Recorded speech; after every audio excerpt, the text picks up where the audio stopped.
From Oceanbase, not the other database that you mentioned before. So, without revealing my age, I will tell you I've been working with databases and with data for about 25 years now. I spent the first half of my career on the customer side of the fence. I was working in the FSI industry. I did about 10 years plus with Standard Chartered Bank. The second half of my career, I've been on the vendor side of the fence. My previous company, I was the global head of databases, and I spent a lot of time consulting with different customers. I've worked on projects with Apple in California, worked on projects with Samsung in Korea, helping them to kind of modernize the database infrastructure. So, through my own experience and speaking to lots of different customers using data in different ways, there's obviously challenges, and the challenges are getting bigger the more data we store. This is kind of a condensed what I see when people are trying to manage large data sets and databases. So if you think about data models, 20 years ago we were storing rows of data, and it was pretty simple. And then we started analyzing that data with OLAP type workloads, so we started storing columns of data.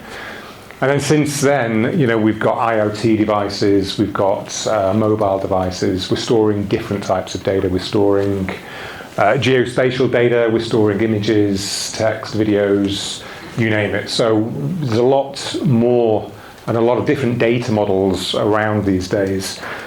And what does that mean? It means, typically when I go and speak to, any organisation, they might have 4 or 5 or even 6 or 7 different databases for managing these different types of data. And that starts to get pretty complicated because for each of those databases, you need the skill sets to support it. You've got different ways to back it up. You've got different ways to performance tune it, different ways to secure it. And the more databases you have, the more complex it is to deal with. On top of that, we are collecting more data than ever. Data is just growing at an exponential scale. And unlike when I started my career, I remember one of the first things I did, I was working for a bank. I was writing routines to purge data. We could only keep 1 year's worth of data online. And then, we had to offload it onto tapes back in those days, right, and get it off site. We couldn't keep that much data. Now, in today's era, in the AI era, we don't want to throw away any data because we know we can use that data. We can train predictive models. We can get more value, more business insight by keeping that data. But that's very expensive, the amount of data we have. How do we manage that cost? We have security alerts these days. We've got hackers, so all of the database vendors, they're releasing regular patches with security fixes. Often that means bringing your database down to apply those patches. That means you take a business outage. That's something we don't want to do. Many industries, whether it's payments or whether it's e-commerce type industries, we've got unpredictable workloads. And how can you scale up to meet that demand? That the hyperscalers have been very good at doing this with elastic scaling of servers and so on. Databases haven't been particularly good at being able to scale quickly. Then we've got real-time analytics. 20 years ago, we used to have an operational database. We'd write our transactions. We would maybe have some ETL job. We'd move that into a warehouse. We'd run our reports. That doesn't cut it today. We need real time. People want the information in real time. How do we do that? It's expensive, data pipelines, ETL jobs, storing the data in 2 places. So it becomes quite challenging. And then we've got AI, right? And, competitive advantage. How do you stay ahead of the competition? Everyone's using AI in some way to try and do this. And you go and speak to your CFO and tell him about all the problems you've got. Chances are he's going to say, well, I'm not going to give you any more money. Think of a way of doing this smarter. So maybe there's a way we can deal with some of these challenges. We call it NewSQL. What is NewSQL? Well, if we look on the left-hand side of the screen here, these are our classic SQL databases. We're all familiar with these. They're very good at processing transactions. They're ACID compliant. The performance is pretty good when you're running this on a single node. However, they don't scale very well.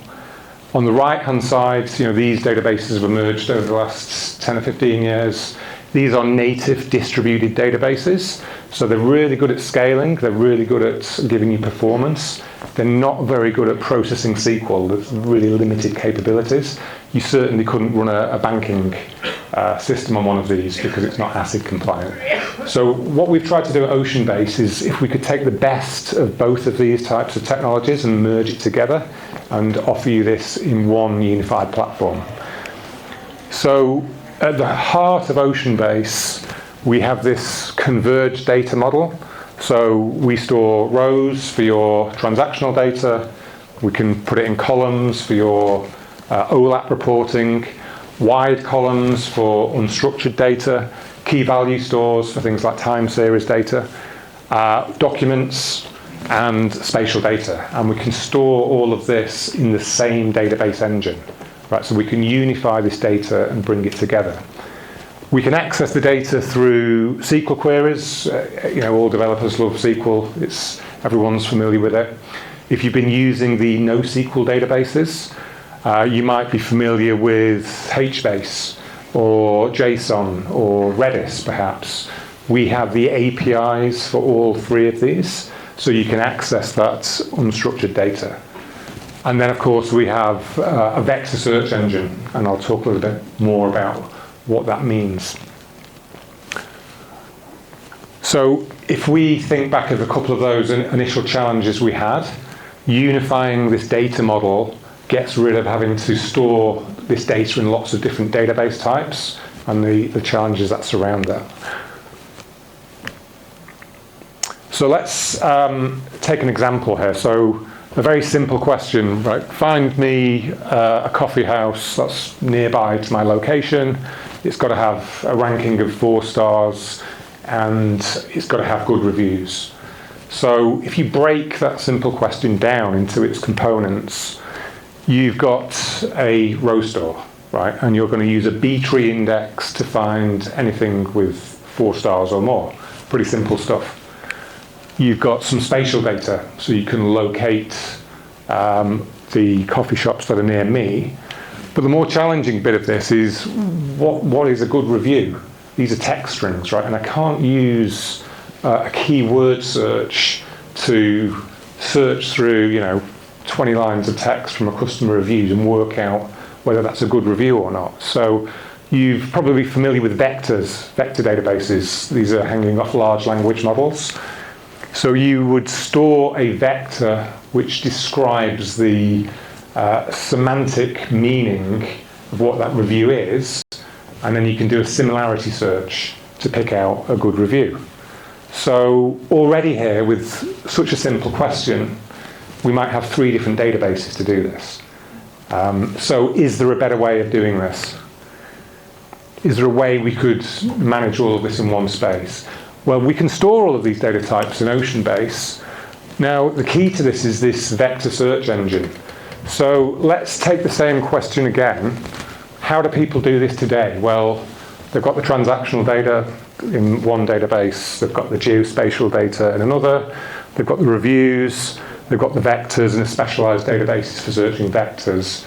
And then you're using some kind of AI agent or middleware, or perhaps it's code to pull the data out of the different data stores and then using some routines to give you the answer.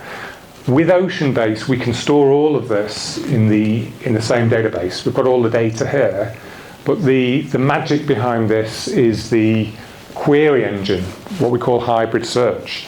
So I can answer all of these individual components at the top, whether it's structured data, geospatial data, or more importantly, the vector data. And I don't have to pull that data out and massage it around with code. I can do all of this in the database engine and in SQL, which is really quite powerful when you think about, it removes a lot of the complexity about storing it in different places and then having to use some kind of middleware or agent to access it.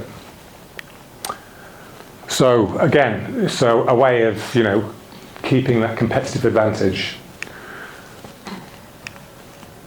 One of our customers, Trip.com, they do exactly this. However, they're not doing it with restaurant reviews, they're doing it with images. So if you go onto Trip.com, you can go and find a room, it's in your price range, and actually, maybe it's a little bit too expensive. I would like a similar room, but I want it, cheaper in a different location. They actually store the pictures of the room, and they're using that vector search engine so that they can find you a similar room, at a cheaper scale by analysing the picture. The other thing they're doing is recognising duplicate hotels which have been listed from different sources. So there's all kinds of ways you can use this. I'm sure whatever industry you're in, you could think of, the power of being able to convert that text or sound or image or picture and tie that with SQL to do whatever you need to do in your business.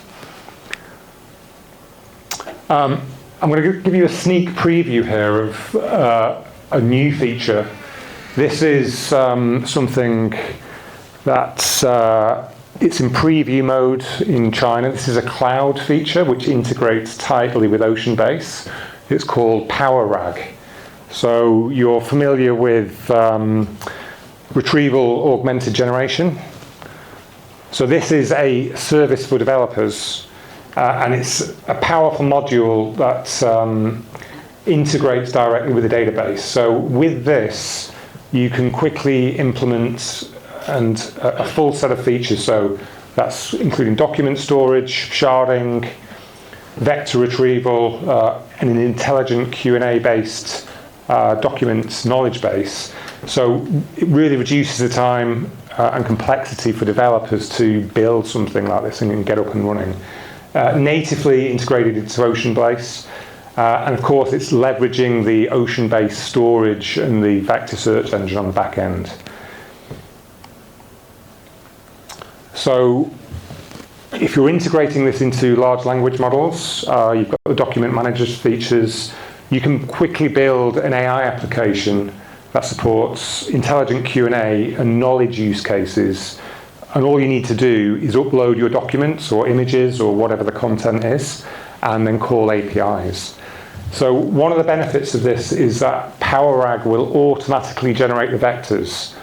The old-fashioned way is you load these images into a large language model like OpenAI, and you get the vectors, and then you go and store the vectors and the content in the respective databases. This actually handles all that for you. You just upload the images. You can integrate it with the language model of your choice, whether it's OpenAI, Qwen, or many of the other popular models, and it does everything for you. So really streamlines the process of developers, meaning they don't have to run their own documents through that model. So some of the ways you can use this does feature some out-of-the-box application frameworks that you can build straight onto. These include sentiment analysis, AI email assistants, website generators, and of course this is all fully integrated with whatever other data you have inside OceanBase, so you can join that data together.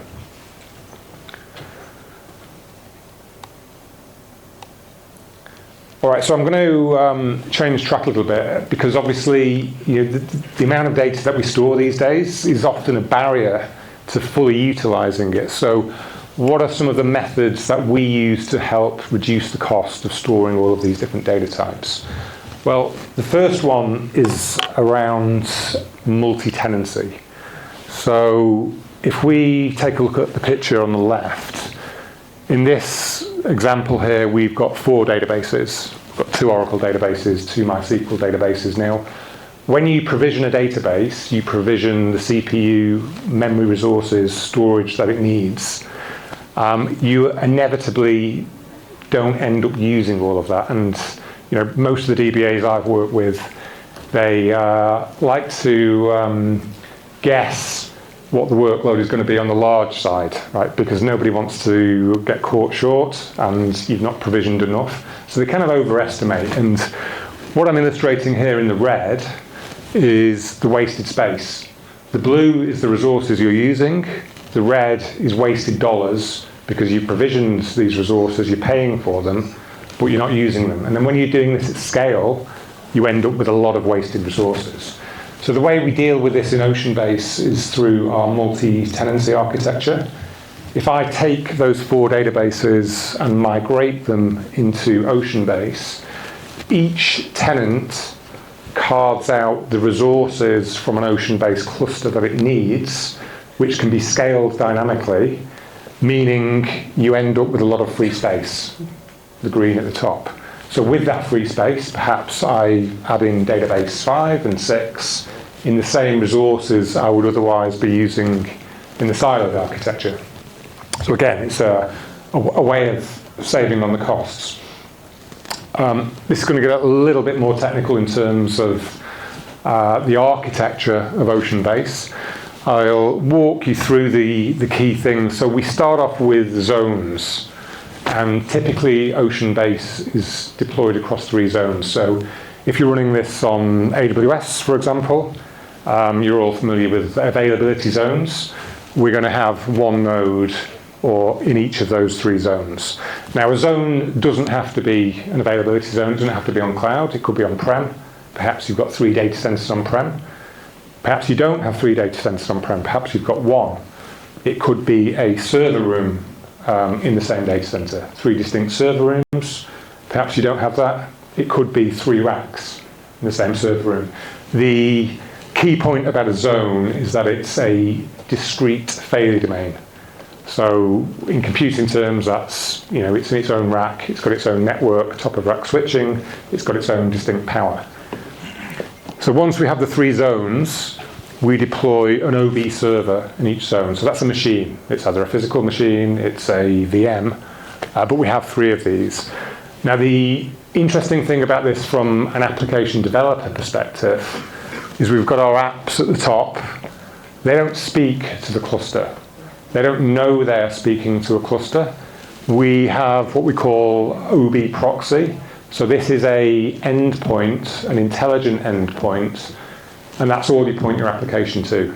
So in this case, the 3 proxies, we'd use a load balancer to round robin to provide the resiliency. So your application never needs to be reconfigured. It just has the 1 endpoint. So we've got 3 servers. So now we're going to deploy a tenant. So let's say for app 1, we're going to deploy a tenant.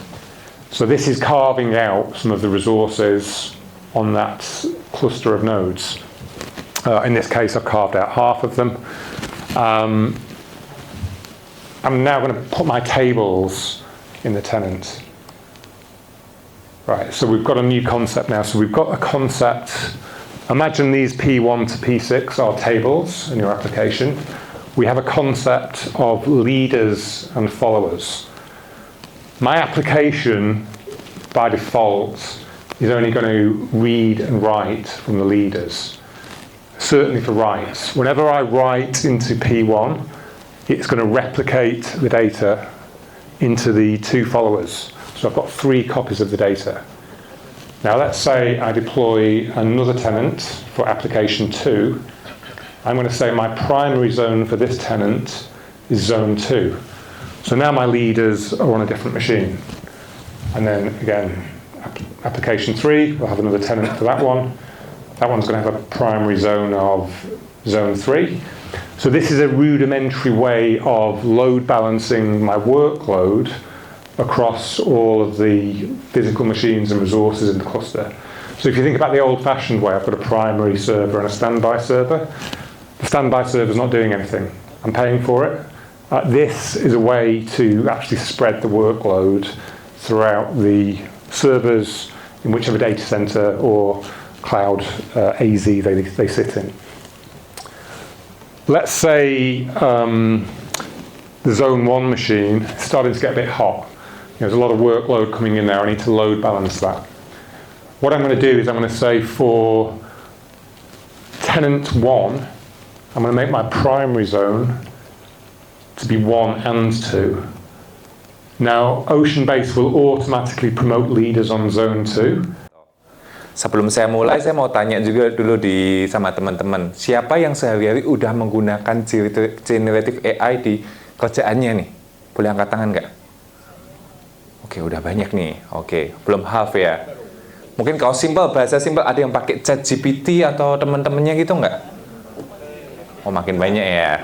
Oke, berarti tempatnya tepat nih. Jadi is a right place di mana saya akan sharing bagaimana salah satu produk dari AWS namanya adalah Amazon Q itu bisa mengempower teman-teman sekalian di sini. Bahkan ini enterprise grade untuk bisa dibilang not only code assist, tapi bisa benar-benar kita punya asisten untuk membantu kehidupan kita sehari-hari. Perkenalkan, tadi thank you udah diperkenalkan. Namanya saya Indra, saya solution architect di AWS yang fokusnya di FSI, tapi more than happy to connect, jadi silahkan connect untuk LinkedIn. Kalau bisa berdiskusi setelah ini juga more than happy untuk bisa diskusi gitu kan. Pertanyaan pertama, ada yang takut nggak mungkin dari di sini mungkin daripada perusahaan, ada dana atau apa?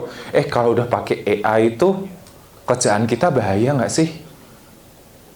Ada yang pernah merasa takut nggak kita akan digantikan sama AI? Aman ya? Aman. Nah, saya punya satu quote yang cukup saya mulai saat saya presentasi ini gitu kan. Jadi menurut saya sendiri, saya sangat setuju dengan profesor ini di mana AI is not going to replace human, but human with AI will replace human without AI. Jadi di kesempatan hari ini, gimana kita bisa mengempower diri kita untuk bisa be more produktif, sehingga kita bisa di market itu bisa berkompetisi. Ya kan, dan saya akan share beberapa use case, nanti saya ada demo juga, dan bagaimana customer saya itu benar-benar produktif, bisa benar-benar bisa meningkatkan sprintnya yang dulunya 2 bulan direncanakan ternyata jadi 2 hari dengan tools yang saya share di hari ini. Dan ini jujur ada versi gratisnya, kalau teman-teman punya AWS Builder ID itu bisa pakai gratisnya, tapi nanti kalau mau berbayar pun juga nggak mahal, sama Starbucks juga nggak jauh beda kok harganya gitu kan. Beli 4 kali Starbucks dapat 1 asisten gitu kan. Kan dulu biasa bos-bos yang bisa dapat asisten kan. Now everybody can use it. Kayak gitu. Jadi menurut Gartner dan teman-teman mungkin sedikit background sendiri gitu, bahkan di 2026 gitu kan, itu akan banyak banget aplikasi-aplikasi yang akan dibuat dengan bantuan AI.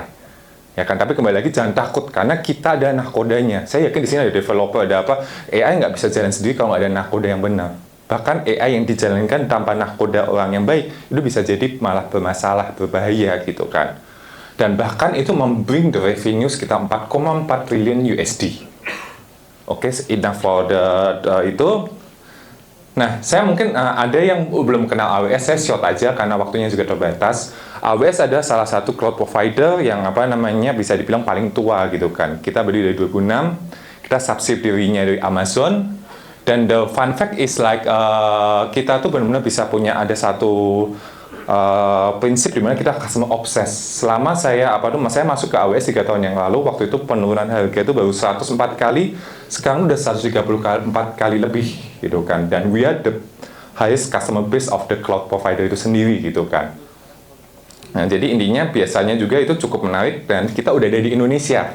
Jadi kalau ada customer yang FSI yang sangat-sangat bermasalah dengan OJK dan lain sebagainya, we already here since 14 Desember 2021, jadi boleh dipakai juga. Dan kebetulan saya handle FSI, bahkan bank-bank buku 4 udah mulai pakai. Saya akan continue, ini mungkin saya skip aja. Nah, di hari ini saya akan men-share sedikit mengenai stack apa aja yang bisa dipakai teman-teman di AWS untuk kehidupan sehari-hari gitu kan. Dari layer paling bawah adalah dari CPU atau GPU sendiri gitu kan. Kita dari paling bawah di sini kita kalau tanya, AWS ada GPU nggak sih gitu kan? Saya butuh machine learning tapi saya butuh GPU nih untuk meruninginnya gitu kan. Di AWS Jakarta region, we do have 4 GPU that can bisa dipakai teman-teman. Ada A10, H100, H200, dan L4. Itu bisa kita pesen dan kita bisa running, dan ini adalah yang mempower solusi-solusi AWS yang bisa dipakai Bapak Ibu sekalian gitu kan. Nah, di atas infrastruktur, di atasnya kita punya namanya Bedrock, dan ini juga udah ada di Indonesia.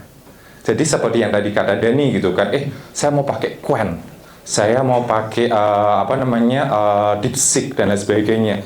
Kalau kita nge-host ke GPU, iya kalau enterprise itu mahal sekali kan. Tapi kita bisa menggunakan Bedrock di mana kita bayarnya tinggal API in sama API out. Jadi kita bayarnya hanya setiap kita pakai. Jadi kita bisa membuat aplikasi yang hanya token base gitu. Dan itu is already available in Jakarta region. Jadi kembali lagi, no issue for the regulatory. Tapi hari ini saya akan mendouble klik, saya akan fokus melanjutkan pertemuan saya di DevOps di tahun lalu, yaitu adalah Q Family. Q Family adalah sebuah solusi, terutama Q Developer ini, sebuah asisten yang awalnya hanya bisa code assist.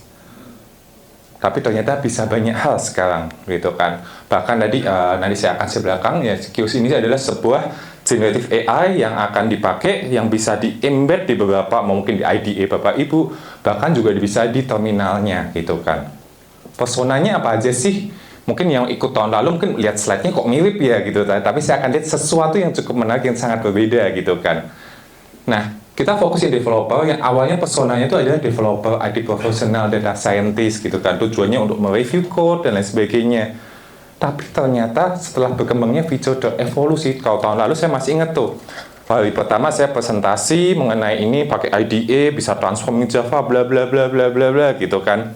Waktu DevOps Day ada beberapa orang yang join malamnya, besoknya ikut sesi AWS dapat Amazon Alexa tuh Pak. Itu bisa mentransform Amazon Java 8 ke Java 15, aku lupa, itu dalam waktu cepat gitu kan. Nah, sekarang ternyata tools ini udah berevolusi. Apa sih evolusinya? Di Maret 2025 tahun ini kita barusan rilis namanya adalah QDev on CLI. Artinya apa? Tools ini di-embed ke terminal dari teman-teman sekalian, teman-teman developer, teman-teman bisnis, atau apapun juga gitu kan. Bahkan Pak Hananto bisa pakai juga, account manager saya sebagai sales juga pakai gitu kan. Itu benar-benar sangat bermanfaat. Nah, tampilannya adalah mungkin kalau running shell itu mungkin sesuatu yang sangat simpel, tapi yang bagus dari terminal ternyata segala sesuatu yang kita lakukan itu bisa dilakukan di terminal. Ya kan? Jadi kalau kita ngomong, kita bisa read and write file locally. Kita mau lihat, saya mau lihat program sheet kita bisa dibahas apa enggak. Kita mau install sebuah add-on. Kita mau melakukan banyak hal, kita mau manggil API, kita login Git, kita pengen tahu apapun juga gitu, kita bisa masukin. Bahkan tadi barusan waktu Dani presentasi, saya tanya-tanya, Ocean Base itu apa, cara konfigurnya di AWS seperti apa, itu udah ada lengkap. Jadi kita punya asisten. Bahkan the fun fact adalah, ini juga saya tanyakan, itu tadi seperti tadi tampilannya kayak gini, saya tanya, kelebihannya apa sih tools baru ini gitu kan. Dia ini akan membuat summary dan ini membuat sebuah aplikasi, semacam aplikasi sederhana gitu. Dia kelebihannya apa? Ini intinya agentic. Kita bisa membuat beberapa persona untuk tanya jawab gitu kan.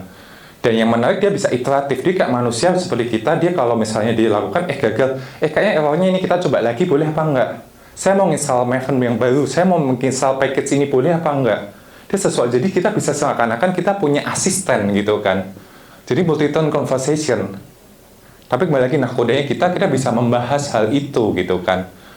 Ini sangat menarik gitu kan. Kita mau belajar, apalagi dia juga ter-embed dengan beberapa knowledge dari AWS yang kalau teman-teman, tadi generative AI pakai Bedrock susah ya.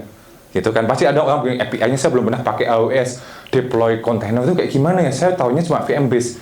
Tools ini akan sangat membantu Bapak Ibu sekalian. Saya skip, ini juga bisa di-integrate di IDE, dan ini contoh ada sebuah coding gitu kan. Coding yang kita nggak tahu asal-muasalnya, kita dikasih bos kita gitu kan.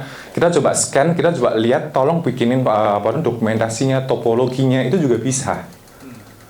Secara lengkap, nanti kedepannya unit test atau apapun juga bisa gitu kan. Jadi ini cukup menarik, bahkan dia bisa menghematkan cost dari Bapak Ibu sekalian gitu kan. Dan bahasa pemrogramannya bisa apa aja sih Pak gitu kan. Wah, jangan-jangan cuma bahasa yang keren-keren kekinian gitu kan. Saya kemarin barusan dipanggil State On Bank kalau belum tahu itu Himbara Bank Buku 4. Mereka mencoba untuk mentransform COBOL-nya.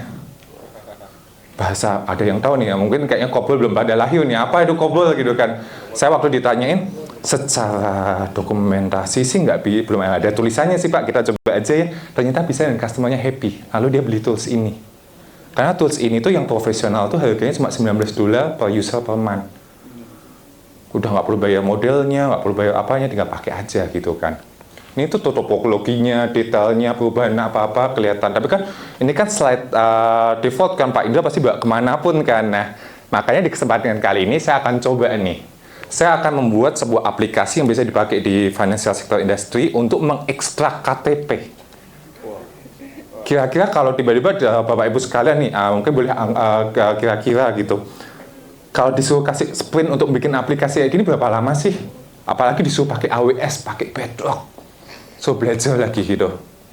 Mungkin ada yang text days, text weeks gitu kan. Let's see. Saya sengaja nggak percepat, tapi saya akan coba tunjukin promptingnya. Jadi kembali lagi kita kodenya ya. Jadi kita mau pakai apa, seperti apa prompting yang baik. Bahkan ini belum standar prompting yang baik, Mungkin kita harus bilang apa namanya, saya itu ada sebuah developer bla bla bla bla. Ini saya pakai yang sederhana gitu kan. Saya akan bilang, tolong bikinkan sebuah web application yang simple untuk bisa scan national ID saya. Ya kan, pakai kamera. Kalau di laptop saya ada 2 kamera, tolong dikasih button untuk apa namanya ganti kamera. Dan kalau teman-teman ada yang suka UI UX design gitu kan, bisa juga bilang nanti ke depannya, tolong lihat gambar ini, aku mau dibikin UI kayak gambar ini. I have the picture of the UI, please see the UI, I would like the exact application like that. Itu juga bisa. Jadi itu banyak.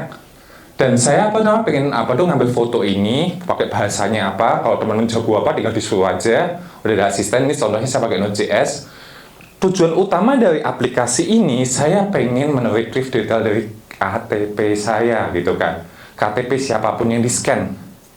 Saya mau mengekstrak itu, dan OCL yang dipakai adalah menggunakan foundation model dari Claude, Anthropic. Kalau mungkin, ada gosip katanya Qwen yang paling bagus nih gitu kan. Kita nggak ubah aja kan, Bedrock itu benar token in, token out. Lalu sebelum saya deploy ke AWS, karena mungkin bos saya kasih limit saya untuk nggak banyak, saya mau deploy locally. Jadi tools ini nggak harus di-deploy di AWS, deploy di lokal bisa. Dan tolong dijalankan di pod 3000 dan pakai AWS kredensial yang ada di akun saya untuk Bedrock-nya. Tampilannya kayak gimana sih? Ini layar saya waktu itu saya bikin untuk event AWS. Jadi layarnya seperti ini, kita masuk UMI, siapa sih saya udah login gitu kan. Saya masuk, initialize, nanti mungkin next kalau ada kebutuhan, kita ada beberapa model konteks protokol, ini advanced discussion, tapi itu bisa di-enhance untuk bikin bikin topologi atau apa, itu bisa disuruh-suruh juga gitu. Jadi kita benar punya asisten gitu kan. Tampilnya simple, di belakangnya kita sebenarnya ada Claude tapi terintegrasi dan terinfuse dengan training-training yang udah diberikan AWS sehingga bisa dipakai. Kita mau pakai ini nih. Nah, prompting yang tadi saya siapkan, itu saya paste di sini. Jadi bayangin kita pengen membuat sesuatu seperti apa. As long as you have the imagination, you can do creating application. Dulu zaman saya masih pakainya tuh pakai USB, pakai Git, apa. Sekarang kalau di Bodo saya pede, pakai Git, oke gitu, tinggal suruhan aja. Tolong clone, aku mau bikin branch atau mau bikin apa, udah dia bantuin gitu kan. Karena mungkin zaman kita beda, saya kan mungkin udah ya mukanya kayak gini, tapi mungkin udah umurnya lumayan gitu kan. Ketahuan nanti KTP saya akan muncul. Oke, jadi udah mulai jalan, dia udah bikin summary-nya. Tugasnya apa aja sih yang akan dibikin gitu kan. Ini sangat-sangat interaktif gitu kan. Mau bahasa-bahasa Indonesia? Bisa. Saya pernah di-challenge salah satu bank syariah yang saya pegang. Pak, saya mau bahasa Jawa, Pak. Bisa nggak? Ternyata bisa. Dan kalau kita mau bikin rule, balasannya pakai bahasa apa, nanti kita bisa set the rules. Bahwa ini kita mau komunikasi pakai bahasa apa, itu juga bisa. Nah ini mulai sengaja saya udah bikin CSS atau apa. Saya yakin di sini teman-teman developer juga jago-jago. CSS apa, warna merah apa, FFFF ada apa. Kalau saya sih enggak gitu kan. Saya lebih mending punya asisten yang ngingetin buat saya gitu kan. Jadi benar ini membantu karena apakah saya bisa coding di luar itu? Mungkin bisa sih, tapi akan text time. Makanya tadi saya bilang biasa mungkin text seminggu 2 minggu. Ini kita lihat berapa lama sih. Dan ini saya sengaja nggak percepat ya, biar teman-teman ngerasain berapa lama sih bikinnya gitu kan. Nah, kalau mau buat apa lagi use case-nya tadi saya bilang COBOL bisa. Habis itu ada juga sebuah retail besar gitu kan. Itu tuh dia ada aplikasi namanya Oracle Form. Ada yang inget tahu juga nggak tahu ya. Ini dinosaurus gitu kan. Waktu kita Oracle Form itu ada satu file kita buka tuh nggak bisa kebaca. bin.txt itu udah ngacak-ngacak. Saya pakai tools ini, teman saya sih itu sih. Tolong scan ini, saya pengen bikin aplikasi yang serupa tapi pakai PHP. Jalan. Bank di Jawa Barat juga ada aplikasi.net, dari .net lama ke .net baru dimigrasi, yang awalnya rencananya 2 bulan dengan 20 developer, ternyata selesai dalam 2 hari dengan 2 developer, Pak. Jadi tujuannya kita bisa be more produktif. Bahkan tadi Ocean Base gitu kan, Ocean DB gitu kan. Saya nggak tahu apa, saya tanya-tanya, caranya apa? Dibantu juga step by step installnya seperti apa, 3SC mana itu yang tadi dijelasin tuh waktu Danny present. I also try to understand the Ocean DB from the queue itself. Ini muncul, scan, paddingnya, background color-nya dibikin. Sekarang kita mau bikin JavaScript untuk front end logic-nya gitu kan. Yang menarik juga maksudnya di sini, saya pertama juga nggak percaya, memang bisa ya gambar kan biasa pakai Figma atau apa teman-teman kan gitu kan. Ini ternyata gambar JPEG aja di scan untuk bikinin UI-nya tampilan basis pun bisa. Bahkan kalau ada yang tahu unit test kayak Selenium atau apa bisa disuruh di automate menggunakan tools ini. Jadi kalau Pak Ananto misalnya awal dulu kan masih sangat-sangat terbatas gitu kan Pak. Sekarang udah mulai sangat luas Pak. Kita lihat ini udah mulai JavaScript-nya, kita lihat front end logic-nya. Kadang kalau kita mikir, Pak, ini thinkingnya kok cukup lama juga ya, gitu kan. Tapi daripada kita searching dan lain sebagainya, ini jauh lebih cepat. Apalagi kita cari, cara pakai Bedrock API-nya gimana, manggilnya seperti apa, saya mau makainya seperti apa, gitu. Itu jauh lebih. Dan yang menarik, setiap dia melakukan, dia akan bikin readme file. Tanpa disuruh, dia akan membuat summary-nya, gitu kan. Apa aja sudah dilakukan, isinya apa aja, dan seperti apa isinya. Kita lihat nanti seperti apa nih. Jadi ini sekali lagi kalau teman-teman ada namanya akun AWS namanya Builder ID itu kalau punya itu bisa pakai gratis, cuma limitasinya adalah 50 agentic request per month. Kalau mau coba-coba sih bisa. Kalau mau bayar tinggal bikin itu $19 itu bisa sampai 1.000 katanya per bulan ini akan di-upgrade ke 10.000 agentic request per month. Agentic request ada yang tadi semacam detailnya. Nah ini contoh nih, udah jalan dan sebagainya dikasih cara ini national ID, cara pakainya gimana, summary-nya apa, OCR-nya seperti apa, cara menjalankannya seperti apa, itu lengkap dijelasin semua gitu kan. Cara setup-nya, start-nya gini kan. Ini udah dikasih step 1, 2, 3, 4 kayak gini loh Pak. Tapi kembali lagi udah dikasih asisten, saya males gitu kan. Tolong jalanin aplikasinya dong gitu. Ngapain kita jalanin satu-satu kan. Tolong jalanin aplikasinya, dia ngelakuin. Dan contoh kalau ternyata nggak ada Java, nggak ada apa, dia akan tanya, Pak, di laptop Bapak nggak ada ini, boleh nggak saya installin?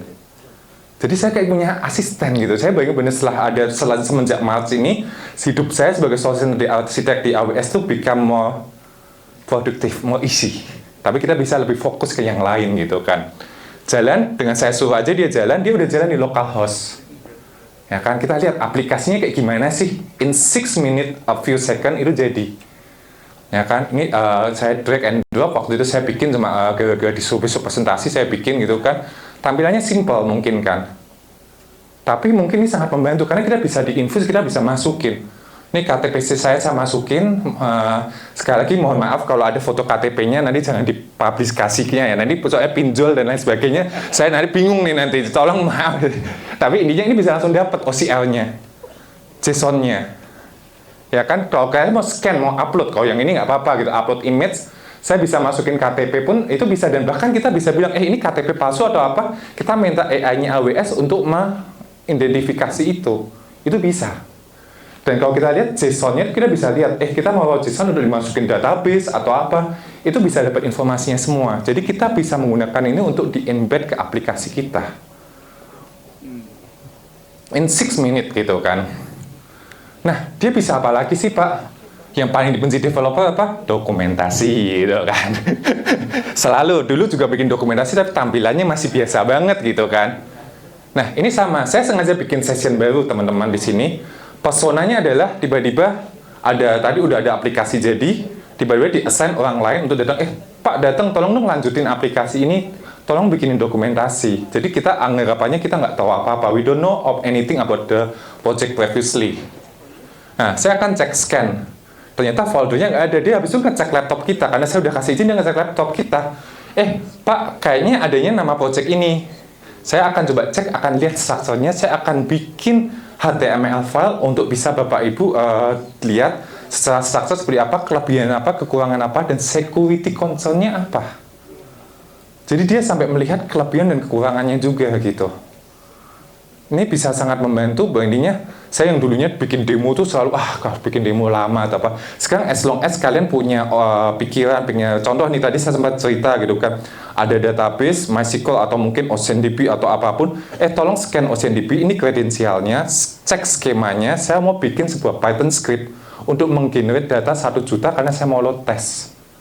Itu langsung dibikinin in few minutes gitu kan. Jadi hidup kita jadi lebih mudah. Nggak harus jadi CEO untuk punya asisten.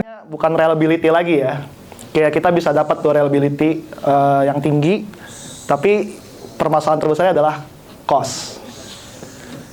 Nah, di sini saya mau kasih lihat kayak adanya pisau bermata dua dari reliability ini. Jadi kayak ketika kita pindah ke cloud, sangat easy untuk fleksibel ataupun fleksibel untuk kita bisa mendapatkan reliability yang kita inginkan gitu kan.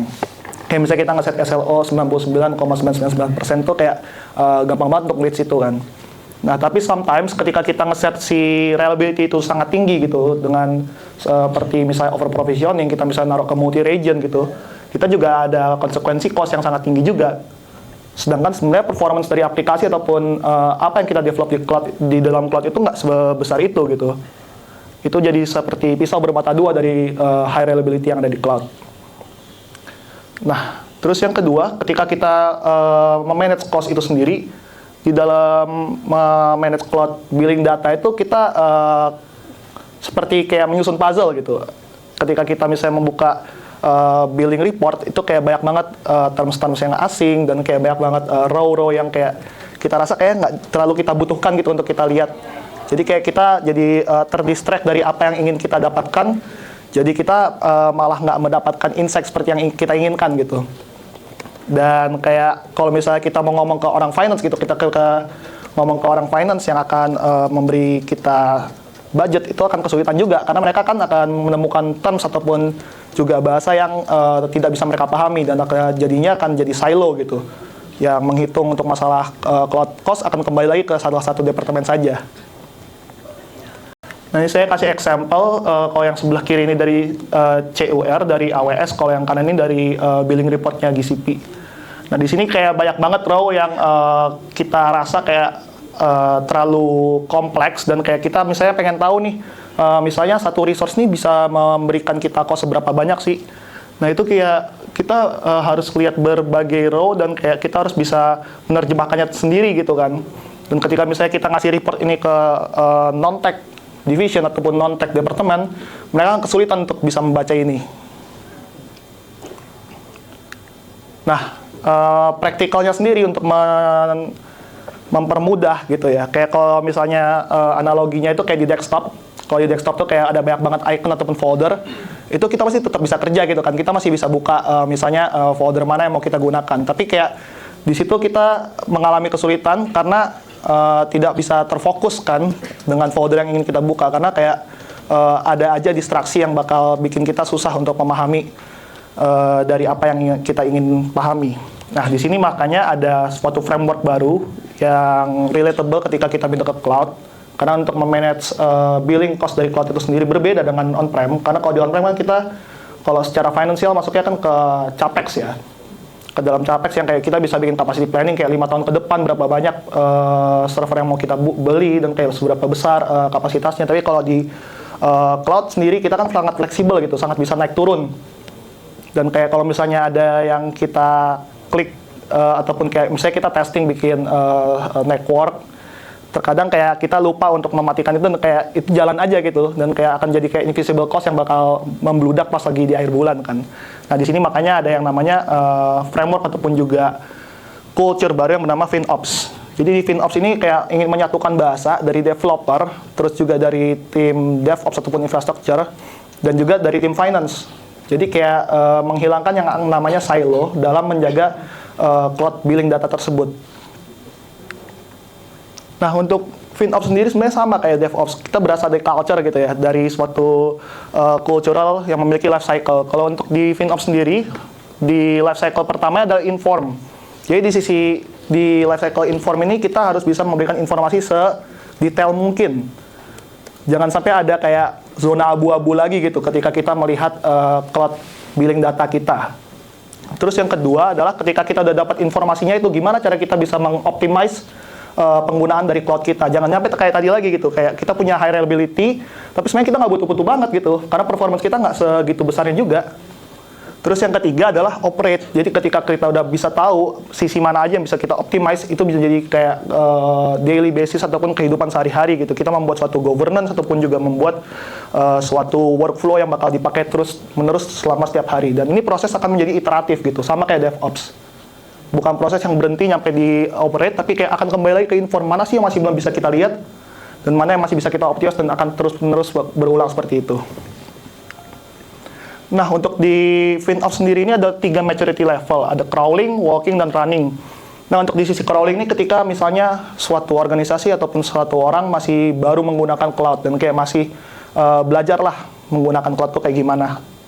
Nah, di sini goals dari yang crawling sendiri itu adalah memiliki awareness dan memiliki pengetahuan terlebih dahulu gimana sih kita bisa membaca atau bisa melihat masalah cloud billing data tersebut.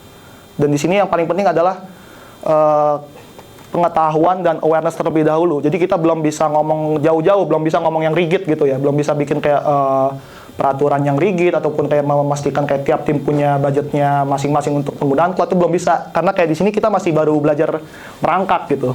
Kita baru melihat, baru mengerti ini tuh apa sih? Oh ini ternyata tanggung jawab gue juga loh.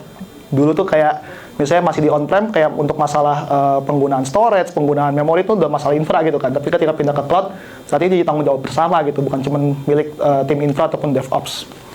Nah, ketika udah masuk ke maturity level walking, di sini kita udah ada inisiatif-inisiatif yang bisa menurunkan cost dan juga bisa meningkatkan financial governance dari penggunaan cloud itu sendiri. Jadi di sini kita udah mulai bisa nih bikin peraturan, udah bisa mulai bikin suatu workflow yang bisa dipakai secara terus-menerus, udah bisa mulai membuat suatu baseline yang menjadi pedoman dari masing-masing departemen.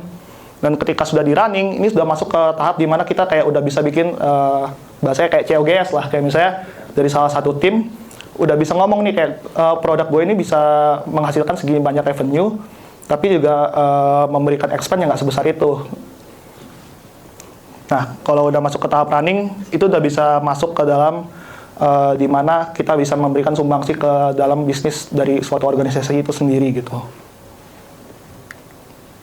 Nah, common mistakes-nya itu ya, ketika misalnya kita ngomongin FinOps adalah ketakutannya kayak menurunkan speed gitu kan, kayak dikit-dikit ditahan nih, dikit-dikit nggak boleh kita ngelakuin ini nih karena bakal ngasilin cost. Kayak kalau misalnya kita bikin infrastruktur yang lebih dari segini, ntar nggak boleh nih karena ada FinOps. Tapi bukan gitu sih, tapi kayak lebih ke arah kalau FinOps itu kita bukan cuma cepat, tapi kita juga tepat gitu.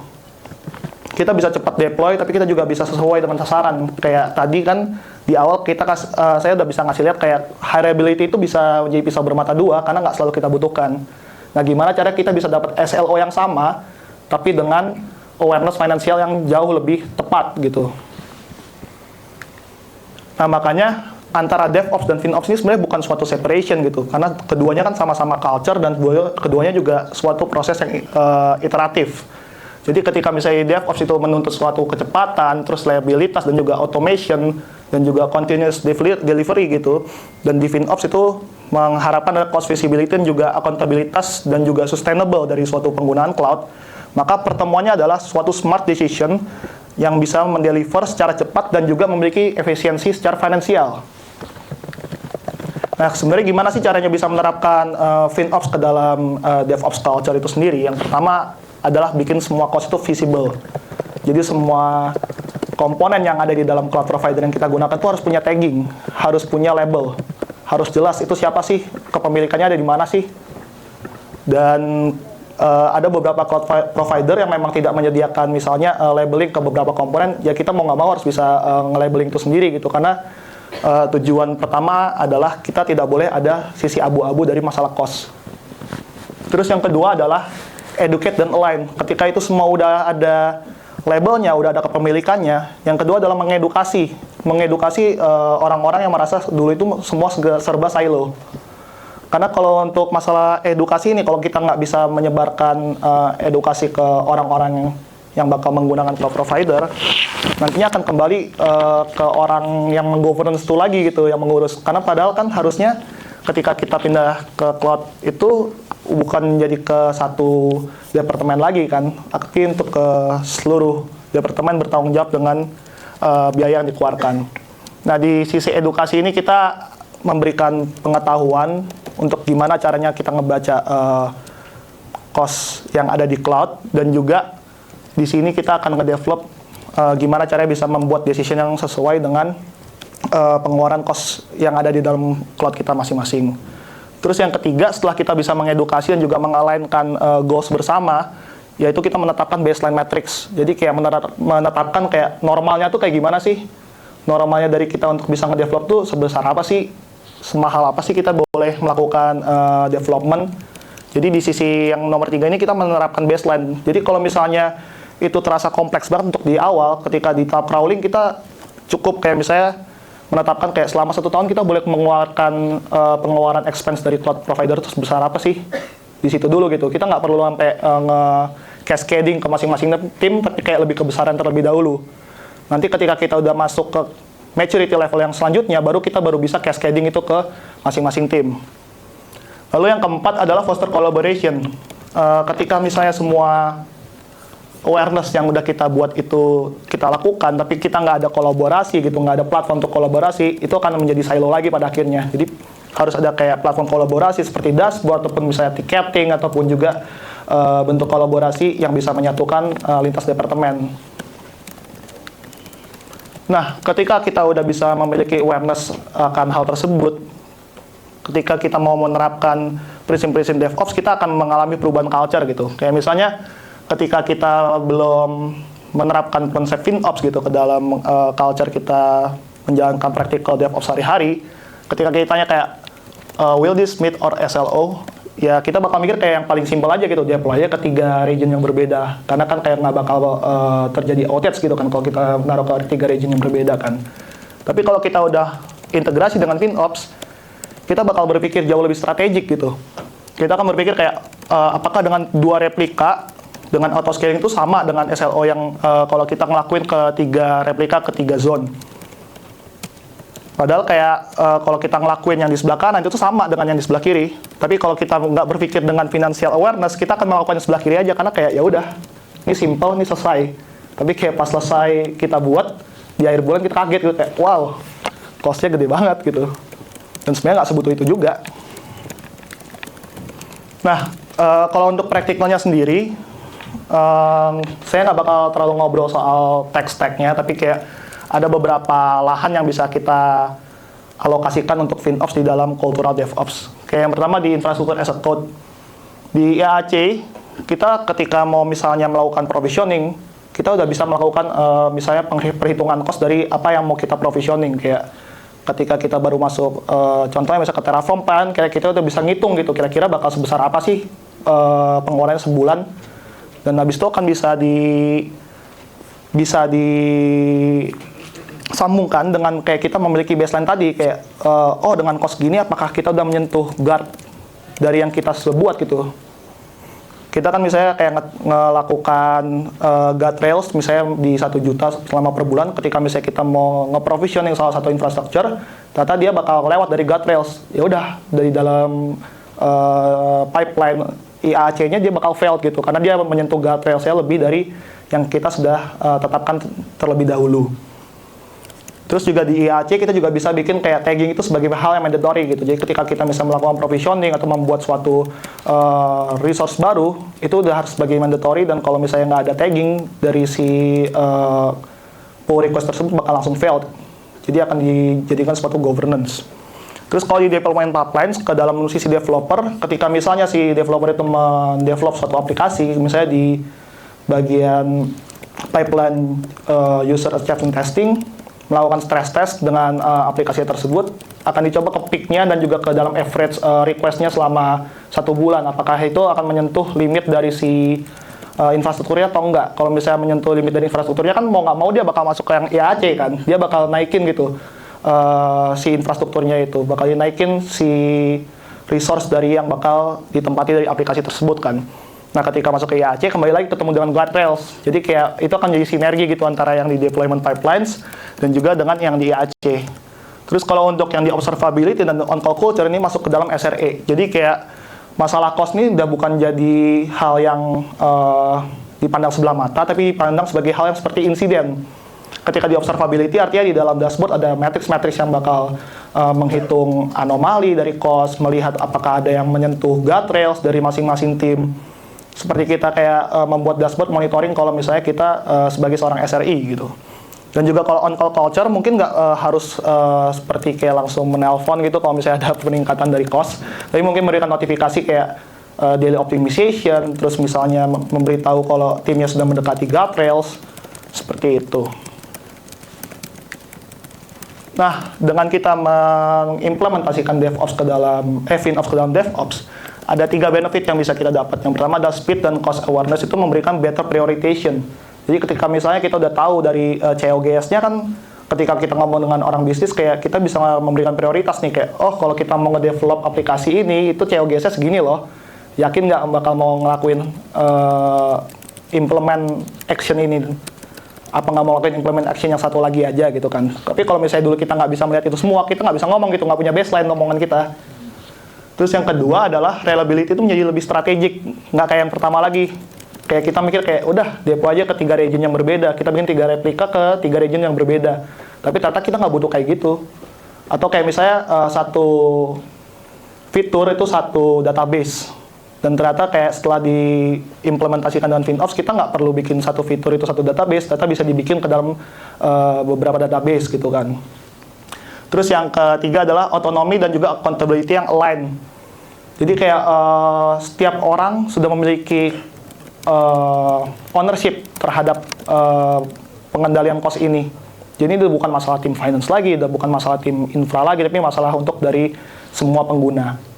Jadi setiap orang itu akan memiliki suatu perasaan kepemilikan dari si pengeluaran cost tersebut.